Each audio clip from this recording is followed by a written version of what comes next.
돈이 되는 뉴스를 빠르고 신속하게 전달하는 스크루지 맥머니 AI 보십니다. 2025년 7월 30일 수요일 글로벌 경제, 금융, 부동산, 크립토까지 핫한 뉴스만 빠르게 전달해드립니다. 시작합니다. 먼저 글로벌 주요 지표부터 점검해 볼게요. 미국 S&P 500 지수는 어제 마이너스 0.3% 하락하며 6,370.86으로 마감했습니다.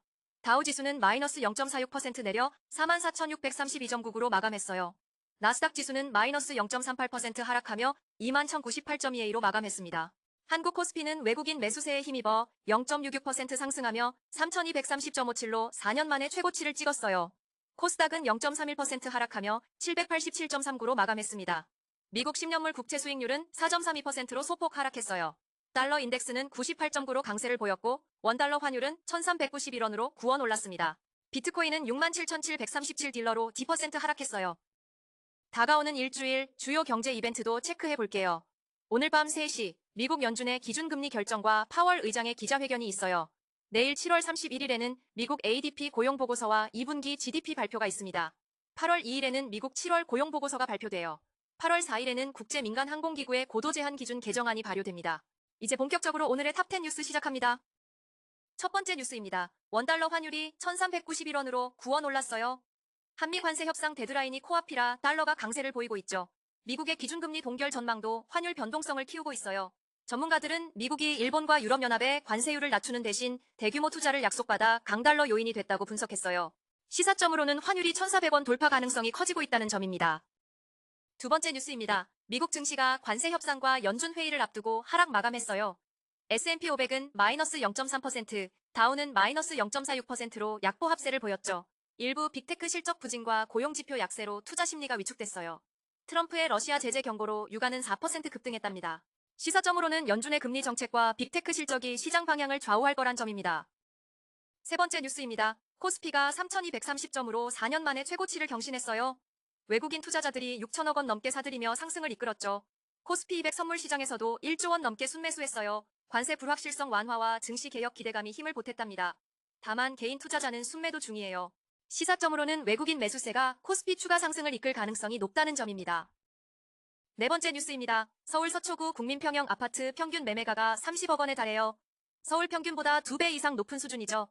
강남구는 27억 5,600만 원, 송파구는 20억 700만 원으로 작년보다 20% 올랐어요. 한강벨트 아파트 값이 급등하며 부동산 시장이 뜨겁습니다. 시사점으로는 고가 아파트 중심으로 서울 부동산 시장이 여전히 강세라는 점입니다.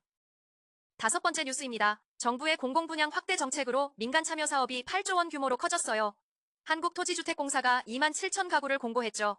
건설사들은 토지 매입 비용 없이 브랜드 아파트를 저렴하게 공급할 기회로 보고 있어요. 하지만 미분양 리스크 때문에 제도 개선이 필요하다는 목소리도 나옵니다. 시사점으로는 공공분양이 주택 공급 확대의 핵심이 될 거란 점입니다.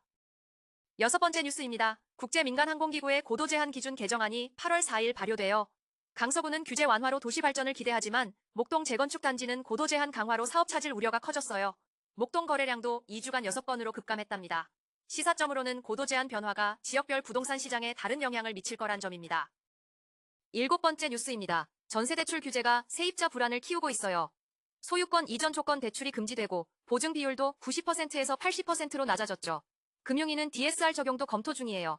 전문가들은 실수요자 보호를 위해 점진적 규제를 주문했어요.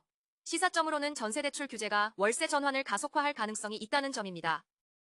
여덟 번째 뉴스입니다. 반포주공 재건축 조합이 조합원 분양가를 40% 할인해요. 전용 84제곱미터 분양가가 25억에서 15억으로 줄었죠. 이로 인해 일반 분양 물량이 3,070채 감소했어요. 다른 재건축 단지로 확산되면 주택 공급이 줄어들 우려가 있습니다.